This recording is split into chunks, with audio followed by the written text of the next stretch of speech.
यहाँ पे leap year, इसको हम लोग समझते हैं लीप ईयर क्या होता है। तो लीप ईयर को पहचानने का सिंपल मेथड है कि जिस ईयर में 4 से पूरा पूरा भाग लग जाएगा वो होगा लीप ईयर।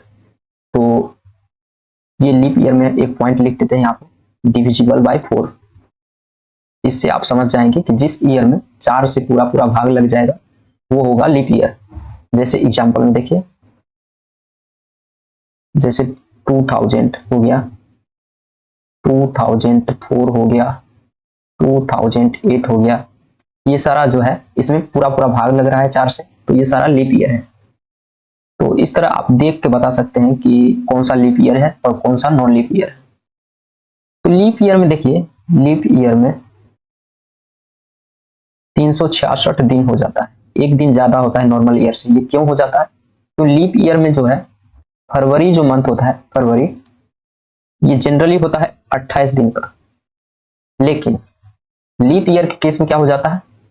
लीप ईयर के केस में हो जाता है, लीप ईयर में ये हो जाता है 29 डेज का, 29 डेज।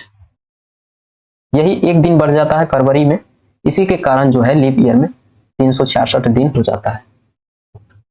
बाकी जितना भी मंथ होगा उसमें डेज सेम ही रहता है, चाहे लीप ईयर हो या नॉन लीप ईयर। अब देखिए नेक्स्ट है, यहाँ पे मंथ है और डेज है।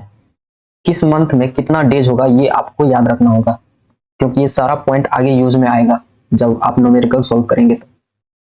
तो इसको याद रखने का बहुत ही आसान तरीका है, वो आपको बताते हैं कैसे आप इसको याद रख सकते हैं। तो देखिए जनरली जो है डेज 31 और 30 इस पैटर्न में आता है, 31-30, 31-30 इस तरह से होगा। लेकिन 2 जगह पे एक्सेप्शन है, वही आपको याद रखना है, तो सारा का सारा आपको ऑटोमेटिक याद हो जाएगा।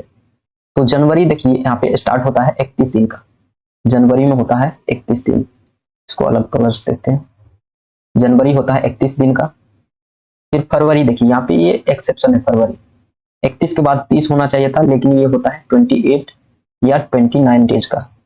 नॉर्मल ईयर में 28 डेज का होगा और लीप ईयर में 29 डेज का होता है फरवरी। उसके बाद देखिए मार्च है, ये 30 के जगह पे आया, तो उसके बाद फिर 31 होगा, फिर 30 होगा, फिर 31 होगा, इसी पैटर्न में जाता है, फिर 30 होगा और फिर यहाँ पे 31।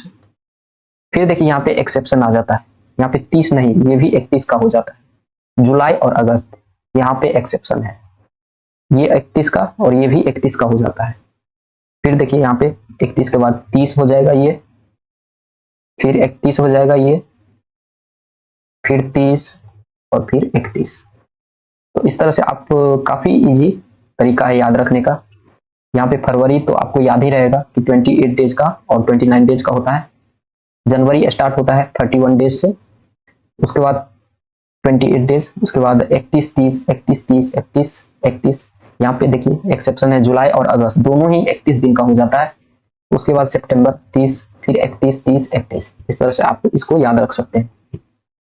ये जितना भी डेज है मंथ में, ये कोई भी ईयर हो, लीप ईयर हो या नॉन लीप ईयर हो, सब में सेम ही रहता है। बस यहाँ पे चेंज आता है फरवरी में।